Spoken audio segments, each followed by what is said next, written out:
মনু নদী ভাঙনের ফলে যে বন্যা হয়েছে, সেই বন্যায় আকস্মিক বন্যা আমি বলবো যে অনেক লোকজন এখনো পানিবন্দী অবস্থায় আছে।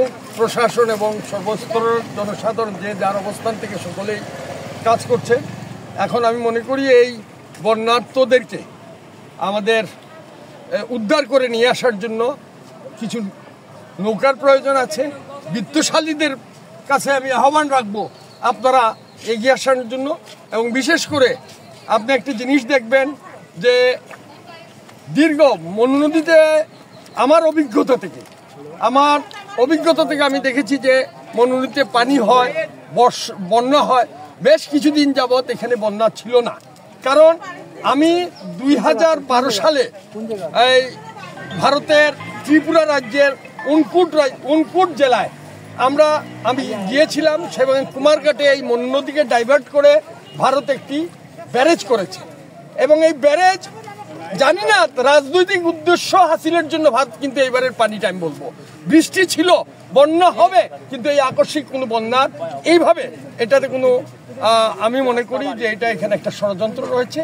এই ষড়যন্ত্রকে যেভাবে এই ছাত্র জনতা নেতৃত্বে এইবার যে গণ অভ্যুত্থান ঘটেছে, এই স্পিরিটকে সামনে রেখে এই বন্যাকে আমাদেরকে মোকাবিলা করতে হবে। এবং আমরা আমাদের সকলে যার অবস্থান থেকে আমরা এই বন্যার্থীদের পাশে দাঁড়াবো, এই আশ্বাস আমি আমরা দিতে চাই। এবং বিশেষ করে আমি যারা বিত্তশালী আছেন তাদেরকে আহ্বান রাখবো বন্যার্থীদের পাশে এগিয়ে আসার জন্য। ধন্যবাদ। তালা দুইটাও মারছি।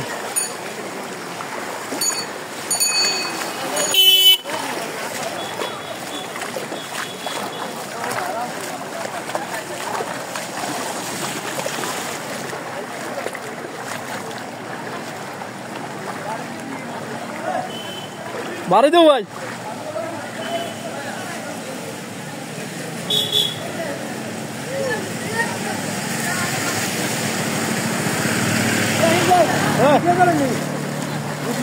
বাবা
Ranu ini wah,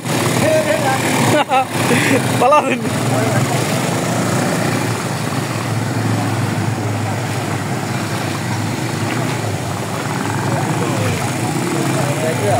Lihat naik.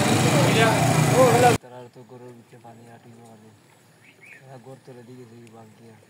Itu kawat tuh tidak. Kawat tuh sudah alhamdulillah এখন পর্যন্ত কোনো জনপ্রতিনিধি কিংবা কোনো দায়িত্বশীল সেই এলাকার তোমাদের কোনো সহযোগিতা করছেন না? কোনো সহযোগিতা চলে আর আলোচনা চলে।